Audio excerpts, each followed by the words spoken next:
Hi everyone, my name is Jaco. I work for Paul Bothner Music, South Africa's leading musical instrument supplier for over 50 years. We are excited to be hosting a series of interviews with some key figures in the music industry and also in the live music industry.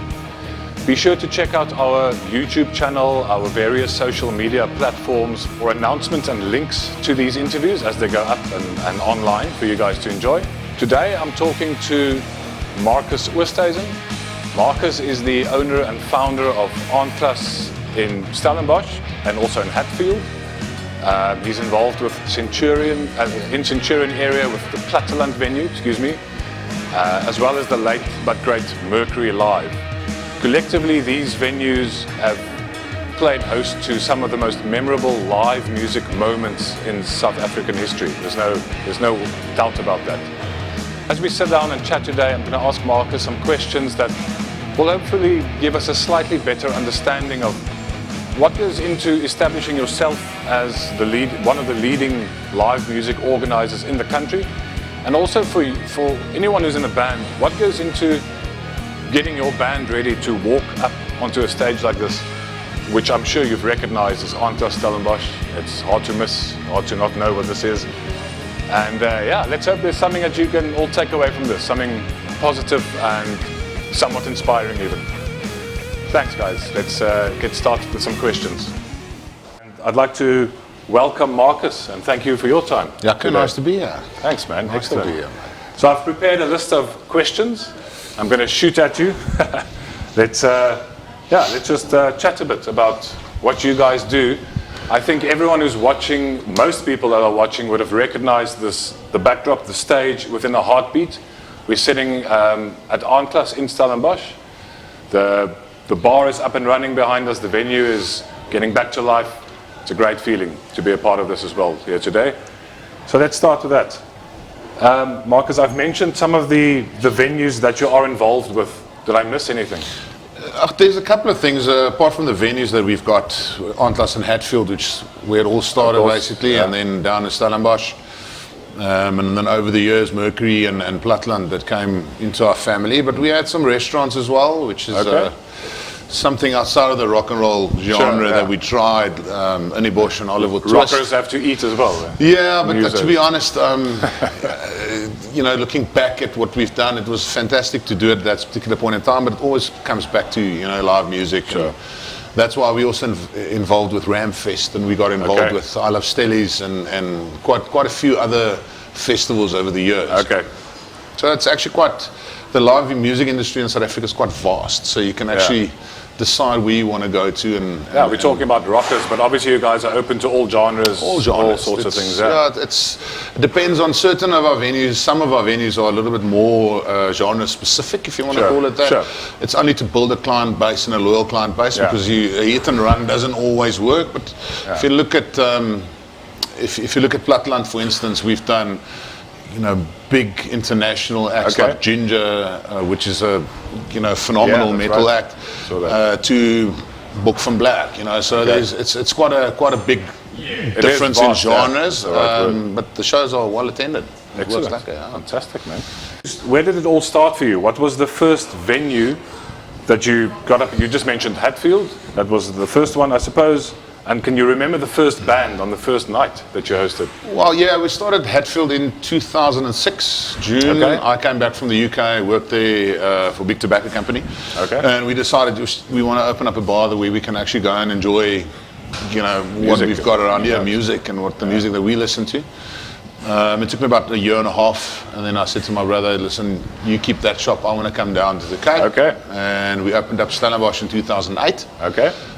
We didn't do any live music in Pretoria for quite some time, but in Stellenbosch we immediately kicked off, and our first band who played there was actually the first Western Cape show from Kakartel, which is that was our first ever show. That's quite a crown jewel to have. Yes, and to be honest, the shop looked a lot different, and my memory tells me there were hundreds and hundreds and hundreds of people, and then you go and look at the photos of people everywhere. You realize that the scene wasn't necessarily that big at that stage, but it was a fantastic show. I can remember most of the hopefully not all of it. Not all of it, no. That's great. Good to hear.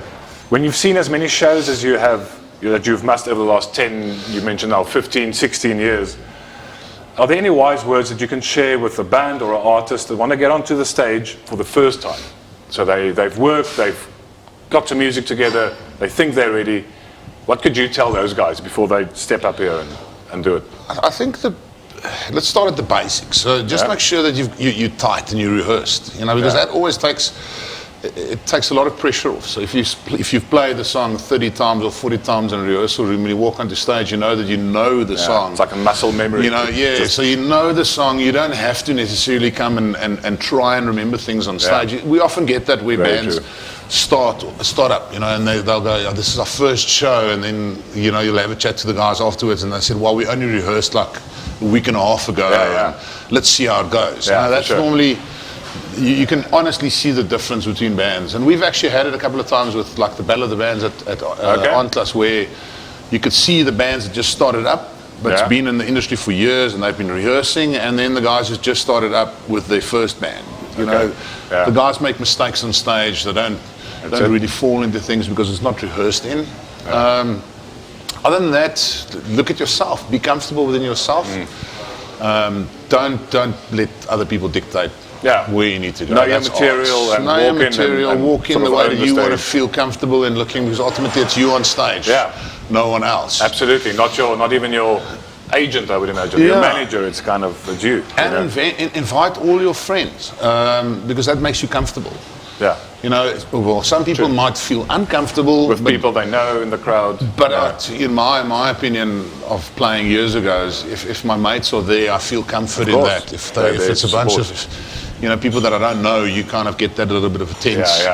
So that's especially important for your first couple of shows, and that's why it's always difficult. And people they call it a home crowd. They're coming home to the venues where they frequent and play because they know it well, and it's scary to take this into Belleville or Cape Town or Pretoria or wherever, where you don't know anybody. So that's so invite your friends and then have fun. Have fun. That's pretty much it. That's great. That makes a lot of sense.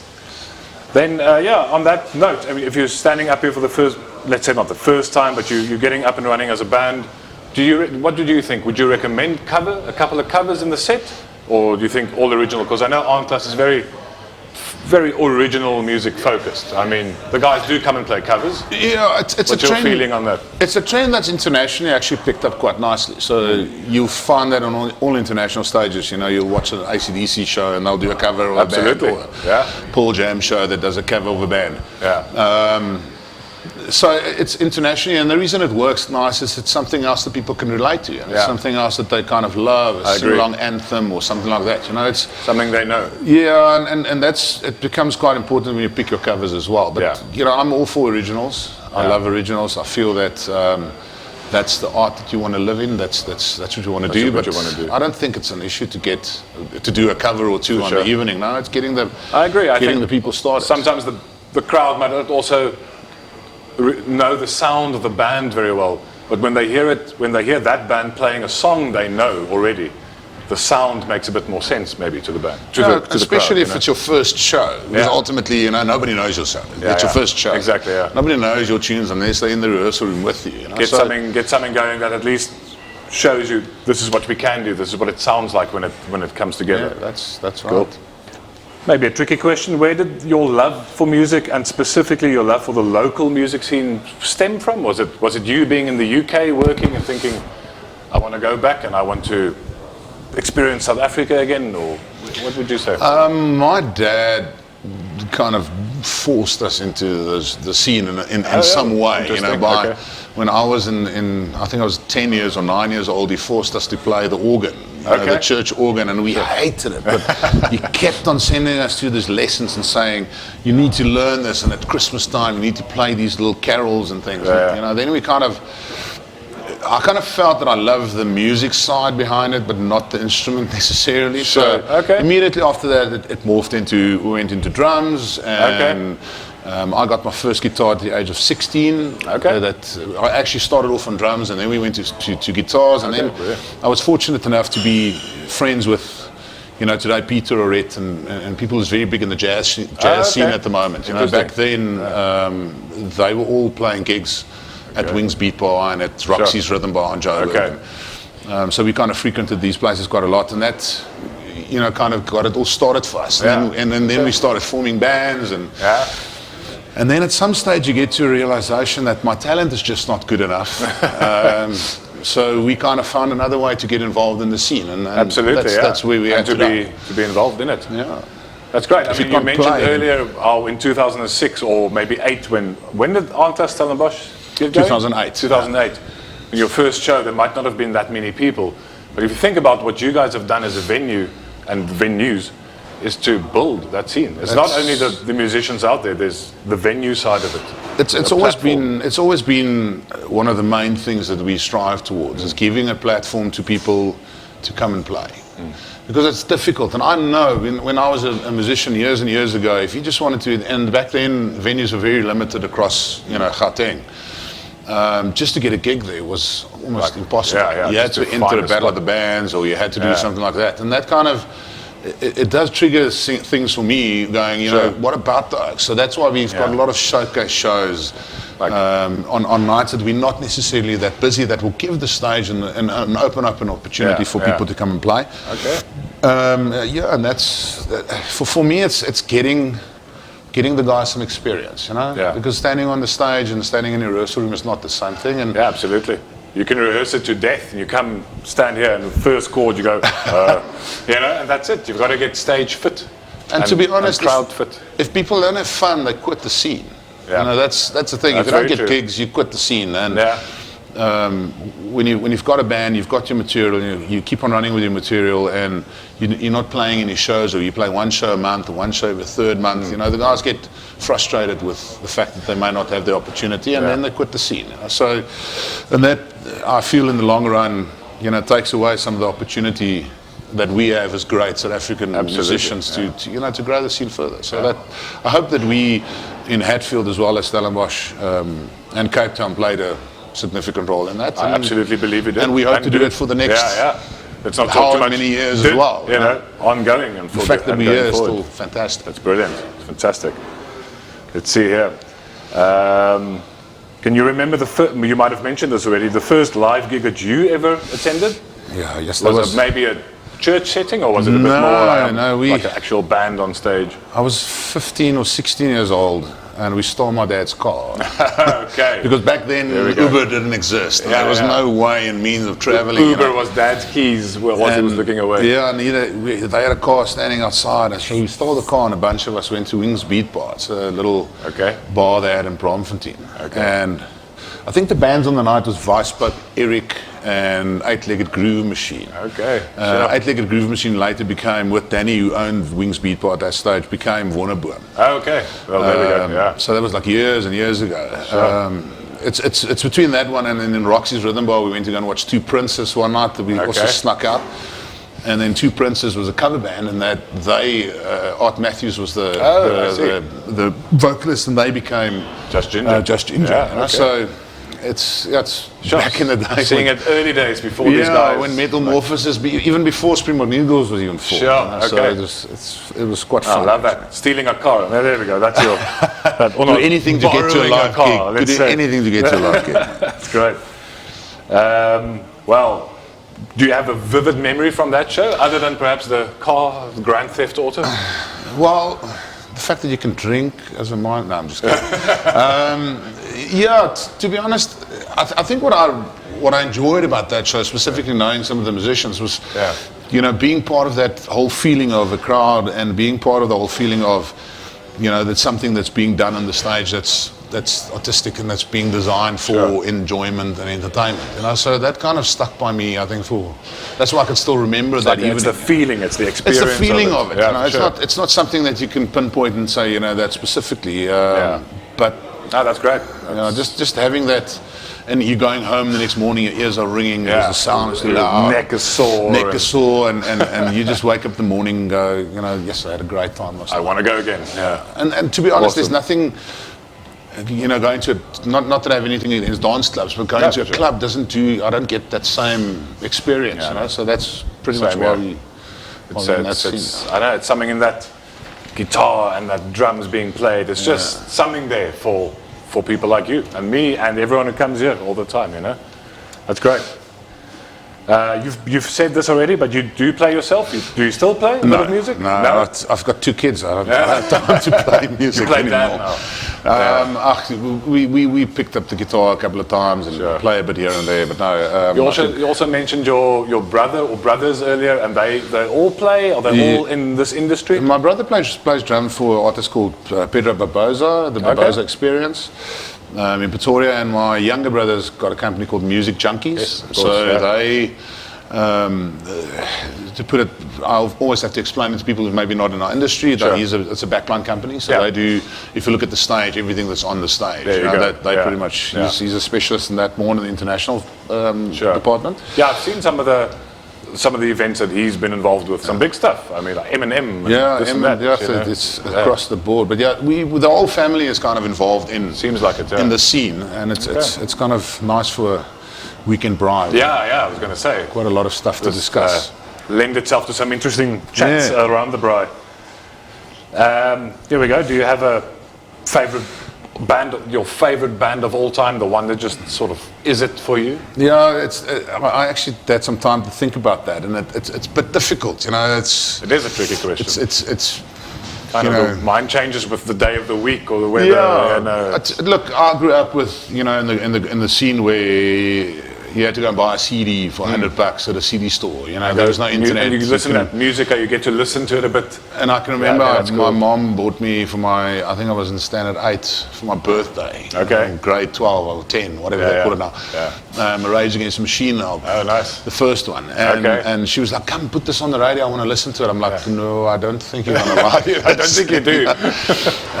But, you know, the grunge scene has always been my favorite. I mean, Pearl Jam. There we go. Is most probably, I grew up with that, so I would say that's most probably one of my favorite bands. What a great band. Yeah, and I think also what the band stands for, there's a lot of stuff they did, you know, in the past, Eddie Vedder and the way that they operate. So, I think let's call it. Pearl Jam, there we go. It's a great band. And they're still out there doing it. They're still doing it, still involved. I actually had the opportunity to fly to Rockwachter 2 years ago to go watch them for the first time live. Oh, brilliant. And it was one hell of an experience. Standing up kind of thing. It was unbelievable. Sure. I can imagine. It's actually one of those shows where you don't want to drink beforehand. Yeah. You know, you don't want to go into it level-headed, and then maybe you literally just want to go and have the show. Yeah. And watch the show is more than enough for you. Yeah. Great, man. This might be a tricky one, especially since you host these guys and all of these guys coming through your various venues. But can you name a currently active South African band that really gets you going? I think what is quite interesting about looking at the South African scene at the moment is that there's various genres that's actually coming up on the sides that we're not even involved with, you know. Even if you can look at things like what Riculati and them are doing on the sideline, and you know what Albert and them, those guys, and what Albert and them, Albert Frost is injured now, but I mean what they're doing, and then the older guys, Koos and Arno Carstens. It's difficult to nail it on that. If I need to go, and so I kind of thought to myself, okay, what artist am I listening to the most? Because that's most probably dictating at the particular which one is sitting on your Spotify or whatever. Yeah, so I think I'm going a bit mainstream and must probably go Funko Cartel still. Sure. After all these years, but solid band. And then we had them at Ramfest last year as well, a reunion show. So it was one of my highlights of the festival. Brilliant. But not taking away anything from the younger bands. Sure. I mean, the Stellenbosch bands, if you look at what Spoorwolf is doing, if you look at what Red Sheep is doing, they've been signed by the Koleskis. It really is a very colourful field of guys out there, I must say. And Picky from the Valen is playing everywhere and all the time. So this is now more localised. Yeah, You've got Bam Bam Brown and there's quite a lot of guys from the Cape that we can also mention. It's tough to pin one, Retro Dizzy and the Cartel is definitely... But it's like I said, that's always a question that's going to be a little bit tongue in cheek. Sure, yeah. And it's easy to pick someone that's not playing anymore. Yeah, for sure. Less toes to step on. Less toes to step on. Thanks though for your honesty there. It's great. We've been over this one. You opened this Aandklas in Stellenbosch 2008, and then here we are, 2020. Yes. It's what a year. Still here. It's brilliant, eh? And what a year. Brings with it its own challenges and possibly opportunities. So, I think so. You know, I think Yeah, I think you guys are in it with your heart and soul, and it's a bit different when that's the case. So I think challenges will come and go.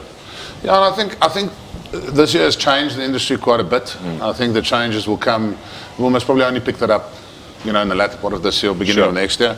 But what I can just say to all the artists, all the bands specifically, if you want to come play at the venues that you love, and keep on rehearsing, keep on, doing it. Get someone to do a nice EPK for you. Yeah. Get a photographer out.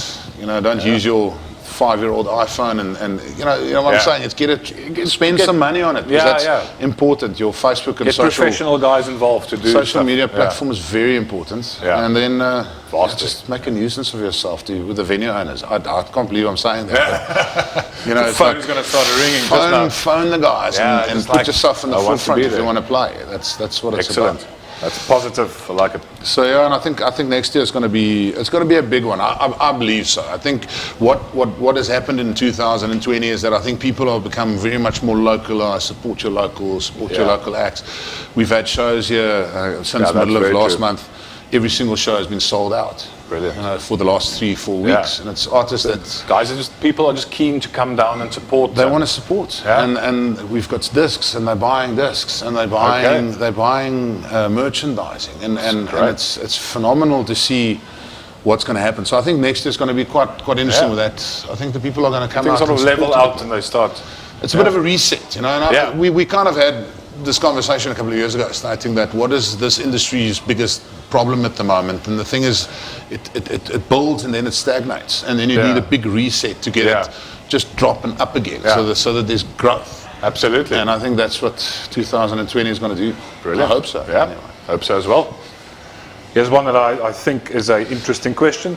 Do you consider different criteria if you're booking bands and you're putting together like a live outdoor festival? Do you look at different aspects of that band other than an indoor stage? Does that change things a bit?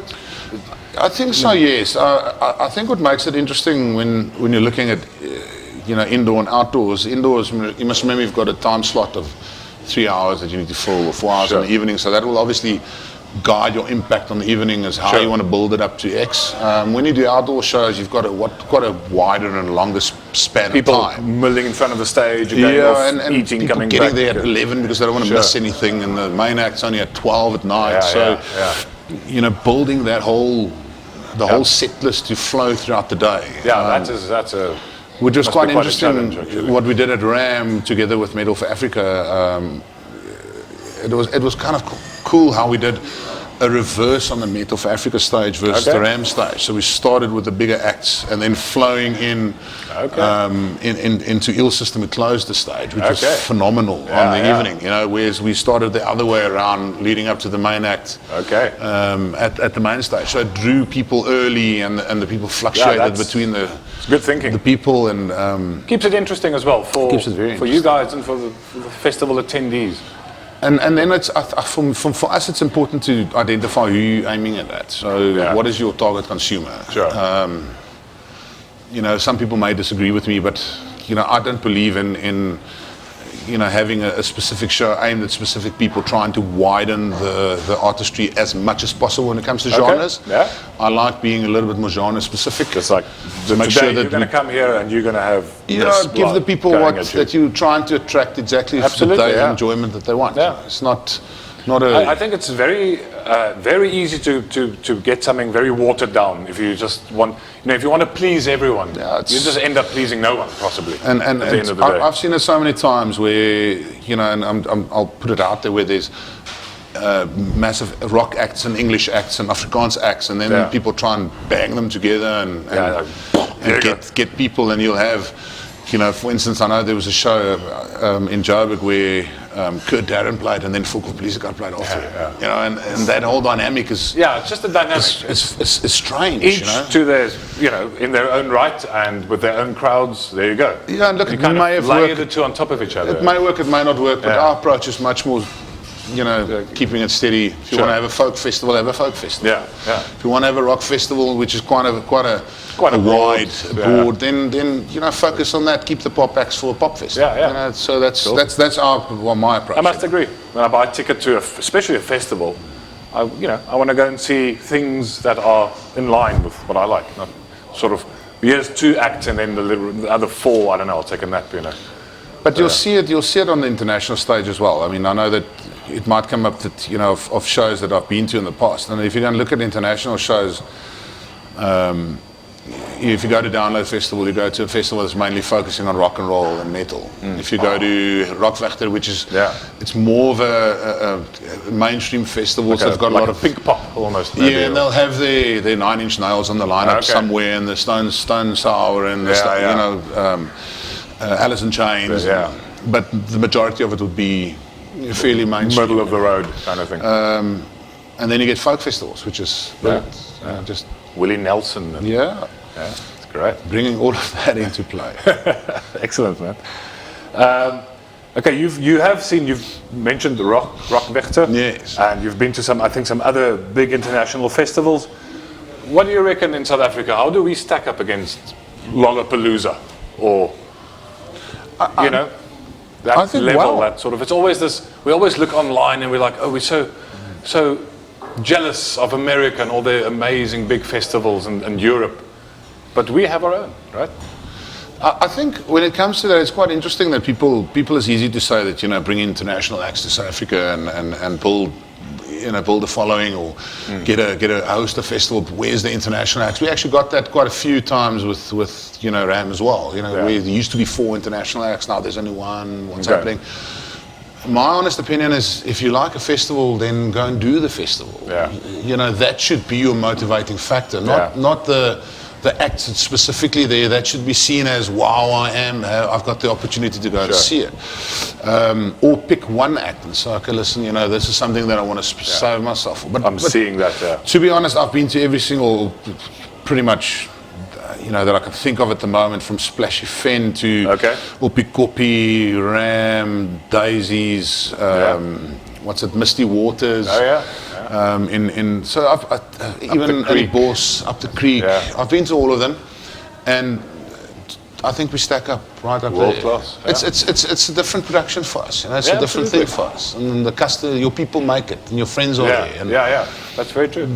What the international stage do well, and they learn quite a lot from the mistakes they made in the past. So they learn when there's issues with bars and there's issues with security and things like that. I've been to Download Festival one year where the guys built in the middle. There's like 140,000 people camping. So there's massive camp areas, and in the middle of the one camping town, they built a bonfire.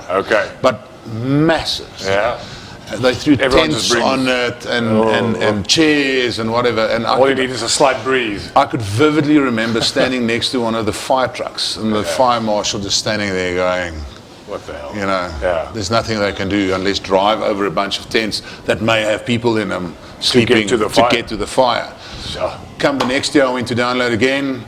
All the camps was literally set out with fire roads, and it was literally big enough so that when the fire trucks stand there, their hose can reach the middle of the camping area. So there's a bunch of stuff that's. I mean, Woodstock '99 burnt down, if I remember. Or the very end of it.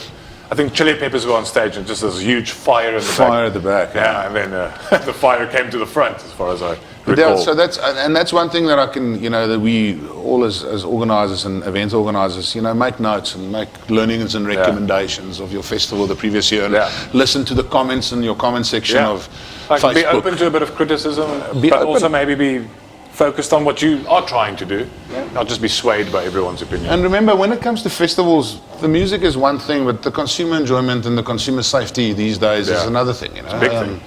For us, I must say, one of the major festivals up north a couple of years ago, I was sad to, after it had happened, on social media, and really all I could see, I won't even mention it, but was the fact that everyone was getting mugged and this and that. And it's a sad state of affairs when that's what people are talking about after a festival like that. But be upbeat. Get some cool ways to attach your phone to your body. We're looking at stuff where you've got a little, little line that attaches to your phone, and then that's attached to you. So if someone's trying to pick your phone, they think about pull it along. So there's, but all in all, I think the industry is starting to become healthier again. We had a good run this year. this industry is driven by people. So it's not just driven by artists, it's driven by the crowd and what people listen to and what they want to listen to and what they are prepared to spend to come into a bar, into a venue, to come and watch a show. That's what it's driven by. So having them on our side and saying, we want to support local, we want to support local acts, that's a big win, I think. Fantastic. This is my last question on the list. Not sure if there was 20 exactly. Anyone's welcome to go back and count them, but close to. You have kind of touched on this, but what are your thoughts on the future of live music in South Africa?